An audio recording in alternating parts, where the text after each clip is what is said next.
बिस्मिल्लाहिर्रहमानिर्रहीम। मैं Chaudhary Akhtar Abbas, CEO state 166।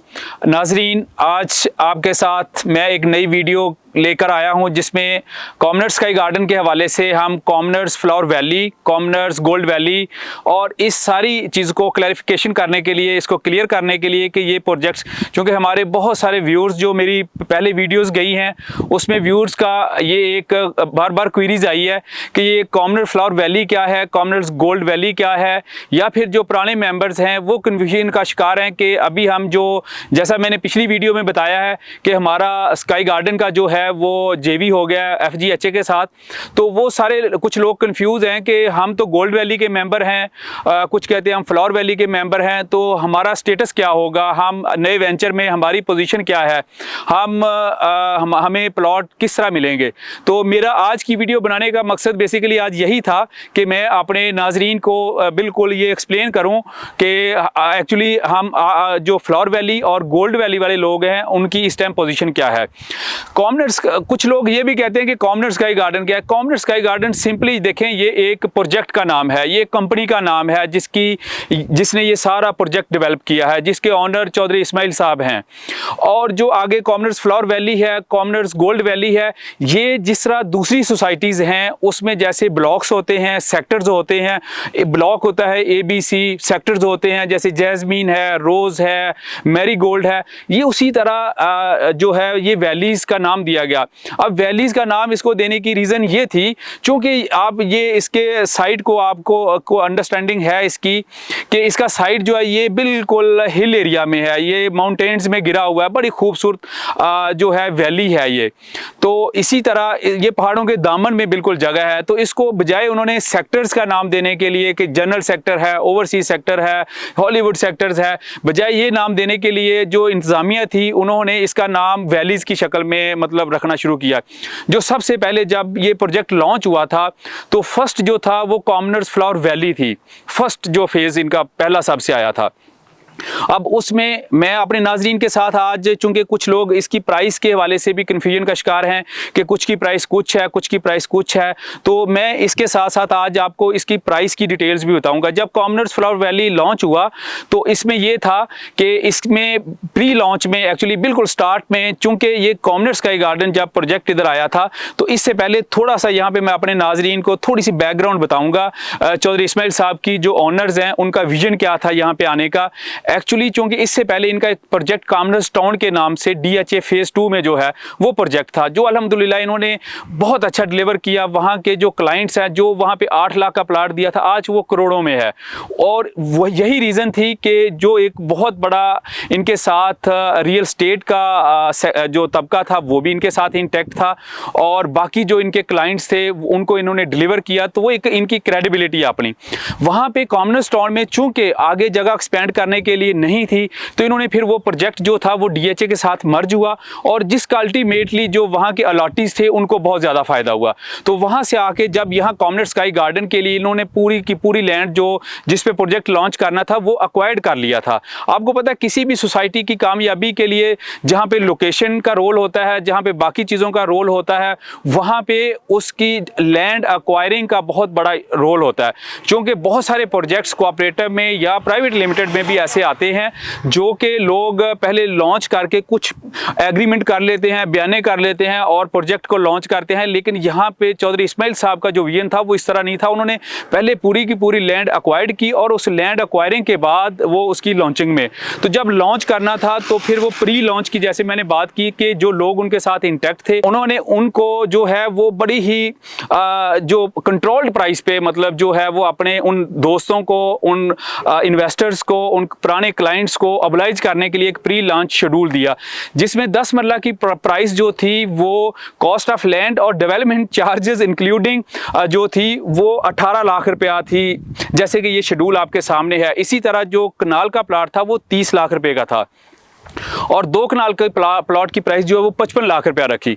और ये वो सारा शेड्यूल था जो इंस्टॉलमेंट पे था, इनमें कोई ऐसी चीज़ नहीं थी कि लमसम किसी से लिया हो।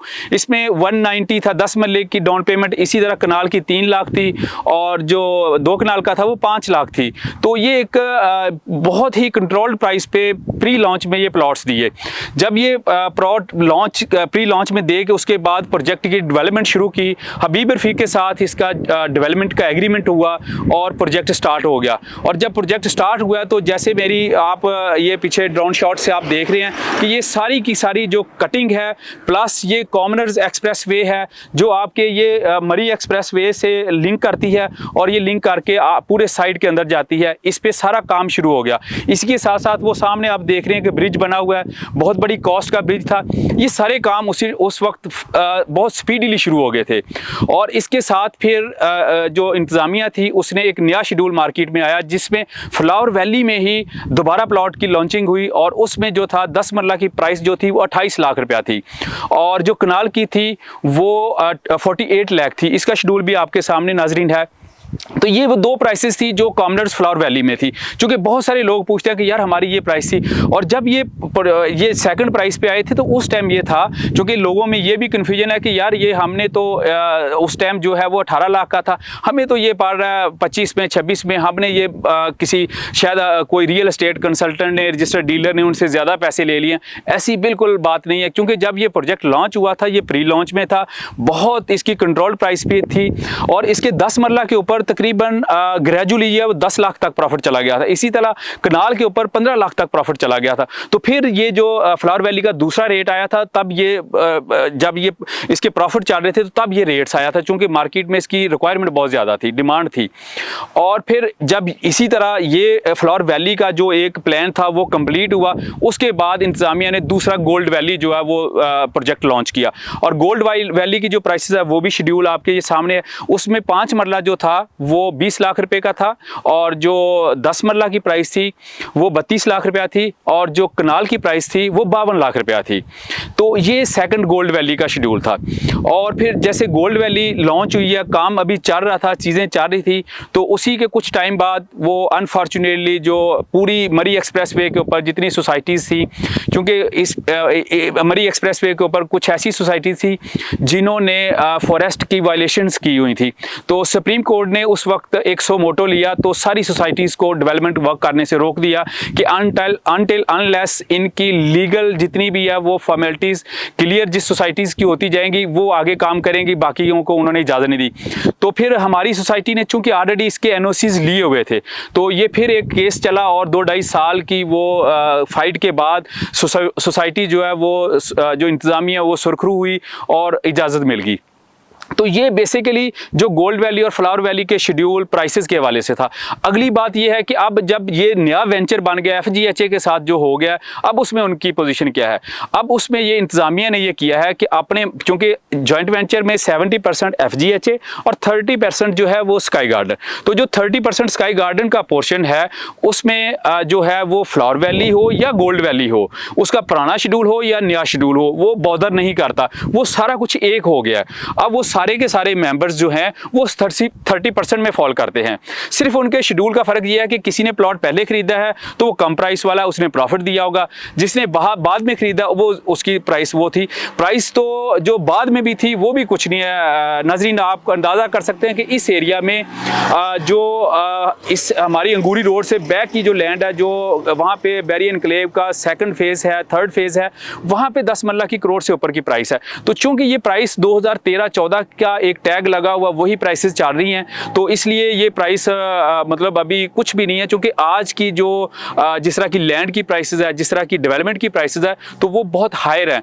वो डेफिनेट इंशाल्लाह जब जैसे यहाँ पे काम स्टार्ट हो रहा है तो जब अगले लॉन्चिंग में जाएंगे तो वो उनकी प्राइसेस बिल्कुल और तरह की होंगी। तो मैं अपने नाजरीन को, व्यूअर्स को, जो पुराने मेंबर्स जो हमारे ये प्राइस के हवाले से थोड़े कन्फ्यूज थे और सेकेंडली वो इस वेंचर में कि हमारी इसमें क्या है, तो वो उनको आज मैं क्लियर करना चाह रहा था कि वो बिल्कुल इसमें सेफ़ हैं और उन सब को जो भी हैं वो कोई ऐसा कोई मेंबर नहीं होगा जिसको इस 30% में शेयर नहीं मिलेगा। तो नाजरीन, आज की इस वीडियो के साथ मुझे इजाज़त दीजिए। अल्लाह ताला आपका हामी नासर हो। मज़ीद मेरी बाकी वीडियोज़ के लिए, बाकी डिटेल्स के लिए मेरे इस चैनल को सब्सक्राइब करें और बेल के आइकन को ज़रूर प्रेस करें ताकि आपको नोटिफिकेशन मिले और आप नई जो मेरी मालूमाती वीडियो है उसको आप देख सकें। Thank you.